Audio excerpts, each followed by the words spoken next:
Est-ce que vous saviez que dans le temple d'Edfu, sous le sol, nous avons 100 millions de kilos de pierre? Si vous ne le saviez pas, restez ici, je vais tout vous expliquer.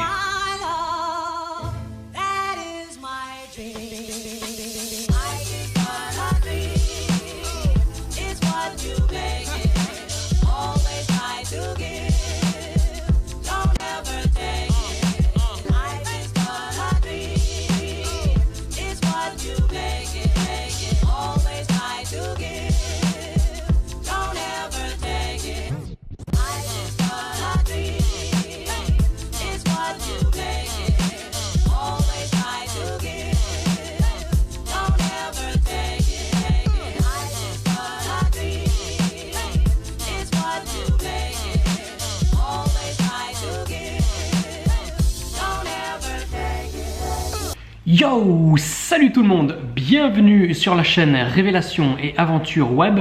Aujourd'hui, on va parler du temple d'Edfu dédié à Horus. Le temple d'Edfu, il se situe à peu près à 3 heures de voiture au nord de la ville d'Assouan. Mais entre Edfu et Assouan, il y a encore cet autre temple qu'on appelle Komambo. Le temple d'Edfu, il a été construit sur un ancien site sacré en 237 avant Jésus-Christ par Ptolémée III. Sa structure est assez classique entre guillemets et elle rappelle ce qu'on va retrouver à Luxor, dans le temple de Luxor, dans le complexe de Karnak, mais aussi sur la rive ouest à Luxor, dans le temple qu'on appelle Médine Habou. D'ailleurs, dans la description, je vais vous remettre le lien de la vidéo que j'avais tournée directement dans le temple de Médine Habou, qui est un magnifique temple et qui est assez peu connu du public. Comme je le disais au tout début de la vidéo, le temple d'Edfu, il est dédié au dieu Horus. On trouve des statues granitiques du dieu faucon à l'entrée de la salle hypostyle.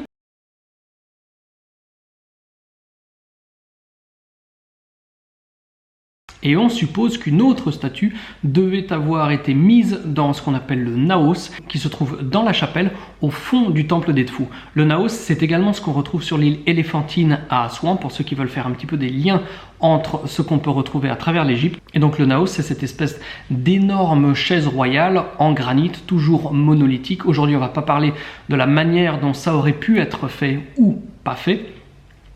Donc ces chaises royales dans lesquelles souvent on aurait placé des statues qui représentent soit le dieu, soit le pharaon, auquel était dédiée la construction des temples en question dans lesquels se trouvaient ces naos. Par exemple, le naos de l'île Éléphantine, lui c'est le naos de Nectanebo II, qui est le roi auquel on avait dédié la construction du temple sur cette île. Il n'a pas de nom.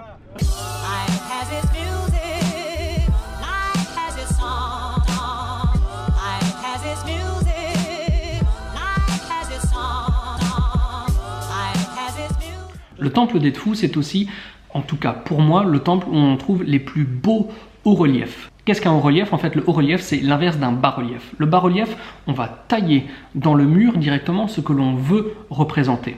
Le haut-relief, lui, il a cette spécificité et cette énorme contrainte de taille qui fait qu'en fait, on va tailler autour de ce qu'on veut représenter pour que, une fois qu'on ait déblayé tout ce qui entourait la forme finale, il nous reste simplement ce qu'on veut représenter. Et donc ça veut dire qu'on n'a pas le droit à l'erreur. Et c'est en ça que pour moi, les hauts-reliefs sont les choses les plus belles qu'on puisse voir en termes de décoration et de représentation et d'iconographie égyptienne. Ce dont je veux parler avec vous aujourd'hui, c'est quelque chose dont je n'avais jamais entendu parler avant que je m'en rende compte, si je dis pas de bêtises, en septembre de l'année dernière, donc en 2016. En fait, le temple d'Edfu, on peut le visiter à la fois à l'intérieur, mais aussi on peut visiter l'extérieur, car l'enceinte et aussi le pan extérieur des murs du temple sont recouverts d'iconographies qui sont absolument magnifiques. Donc forcément, quand je vais là-bas ou que je guide des groupes dans le temple d'Edfu, on va d'abord à l'intérieur et ensuite on va faire le tour de l'enceinte petit à petit pour voir un petit peu toutes ces magnifiques représentations.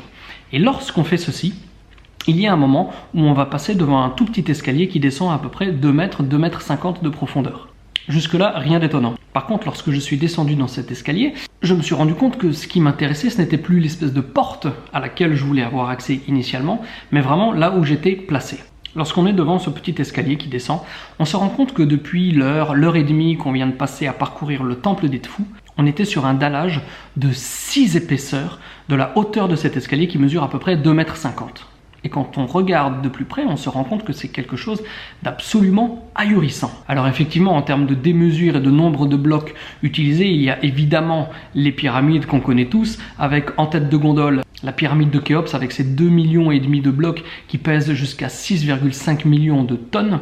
Par contre, là, on est dans un temple et a priori, initialement, quand on se rend dans un temple égyptien, on ne se met pas en tête qu'on va retrouver une complexité et surtout une envergure d'utilisation de blocs qui dépasse absolument l'entendement. Donc je disais, une épaisseur de 2,50 m avec 6 niveaux de dallage successifs. Sur quelle superficie? Sur une superficie qui atteint les 15 000 m². Parce que la superficie sur laquelle ce dallage est présent, elle recouvre l'ensemble du temple d'Edfu jusqu'à son premier pylône. Le premier pylône qui est son entrée véritable.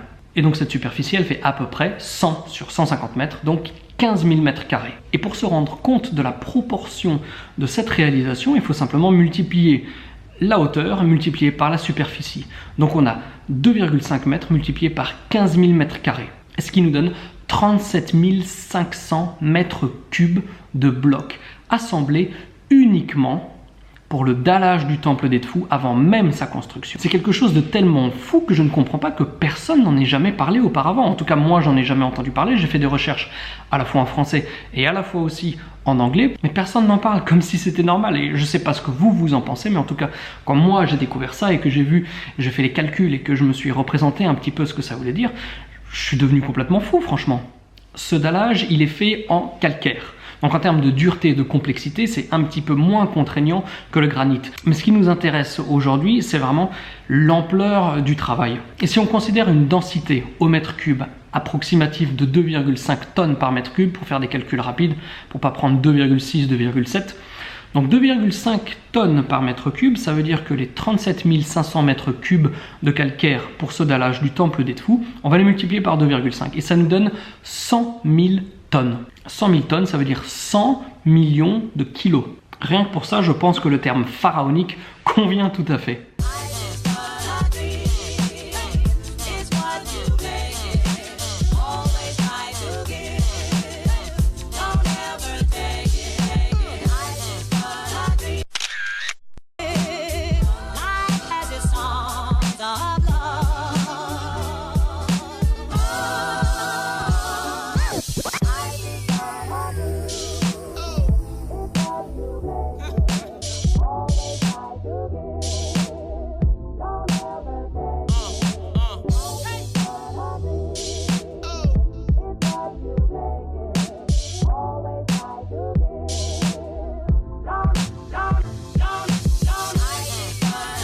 Et pour se rendre compte de vraiment ce que ça veut dire, j'ai essayé de faire une rapide estimation du nombre de blocs qu'on pourrait être en mesure d'atteindre ou de compter dans ce dallage. Pour ces 100 millions de kilos, je me suis inspiré un petit peu de ce qu'on voit directement par cet escalier. Et j'ai estimé qu'à peu près chaque bloc mesure 0,2 m³, 50 cm sur 40 cm sur 1 mètre.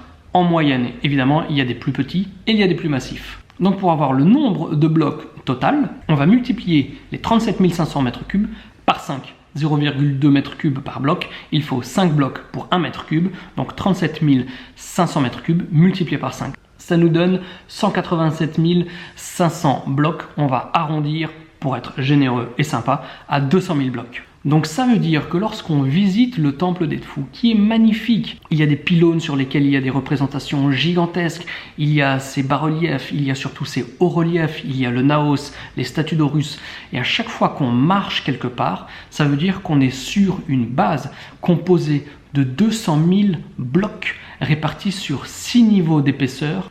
Pourquoi ? Je sais qu'on parle souvent d'antisismie, d'antivibration, de choses un petit peu comme ça en Égypte, mais est-ce qu'on avait vraiment besoin d'aller aussi loin dans la complexité imposée que s'imposaient les architectes antiques?